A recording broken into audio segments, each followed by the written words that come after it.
In the story for this session, we see a desperate father bringing his son to Jesus for deliverance.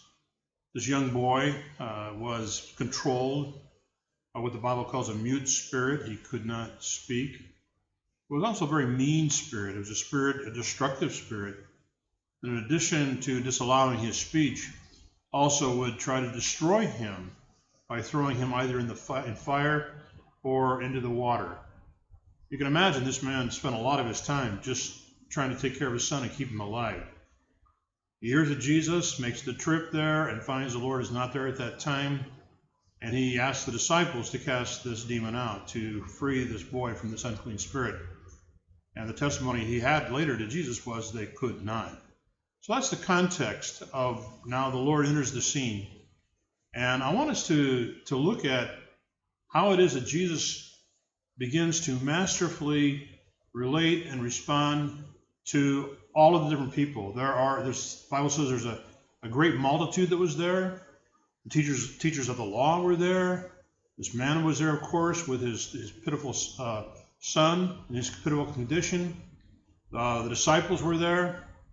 And all of them are talked to by Jesus. He works with all of them and puts them together in this event where this boy is wonderfully delivered. So I want us to look at just like 6 sections that happen here, each one of which is introduced by something that Jesus says or a question that he asks, and then there's activity that follows from that. So let's take a look at that. First of all, as the Lord comes to this scene where all the crowd is there and the disciples are there and these teachers of the law are there, the Bible says the teachers of the law were disputing or discussing dialoguing with the disciples about whatever. In fact, Jesus didn't know, so he asked them. He said, "What are you discussing with them?" He asked the teachers of the law, "What are you discussing with my disciples?" Now, I think a lesson we can learn here is to keep the dialogue, keep the conversation going with the world. Jesus did not take his followers, his disciples, and pull them aside and do a little huddle and give them words of encouragement or whatever instruction. He instead immediately involves the teachers of the law and said, "What were you talking to my guys about?" So there is this keeping the conversation going. Jesus always included even those who opposed him, because I think he knew that whatever happened on a particular day may very well not be their last step toward him. And in fact, we see later that thousands became obedient to the faith. So there's a need for us, I think, to keep the conversation going with the world. And that's one of the things I think we can learn from this story.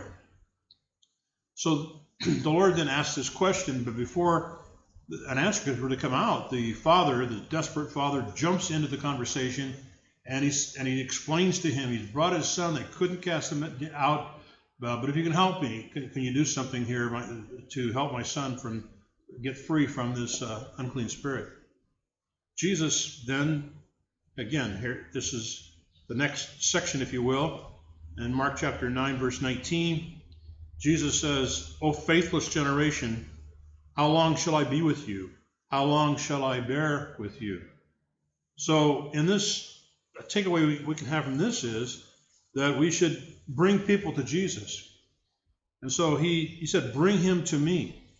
And I just feel the Lord says that to us. There's situations, there's people who need him, and I think I can hear the Lord say to us, "Bring him to me, bring her to me, bring them to me." So one of the takeaways here we have, the second takeaway would be to be involved in bringing people to Jesus so he can do what he alone can do.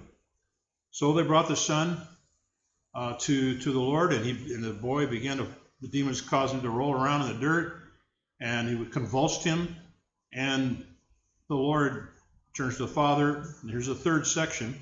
He asks a question, "How long has this been happening to him?" And the man said, "From childhood. But if you can do anything, heal him." Now, so here's the question. How long has this been happening? It was kind of like a triage the Lord is doing. And as the boy begins to convulse, the father, again, he's there to see this boy delivered. So he questions the Lord, "Can you do anything here?" So one of the takeaway we can have from this, I think, is to rise above all human faith levels. There's in fact, the Lord has already addressed what he calls a faithless generation. So there's a faithlessness. In fact, in Matthew's account, he said faithless and perverse generation. And without faith, we can get off track, and it can lead to being crooked. So a faithless and crooked. You start out right, and then you go to kind of veer off to the side and become crooked or perverse. So there is a call on the part of Jesus to rise above the faith level of your generation. So the people around us, they don't know Christ, they have no faith in him. There are some who have no faith for healing. There are those who have a limited faith or a new faith, but there's just a faith that needs to rise above whatever level is already being experienced.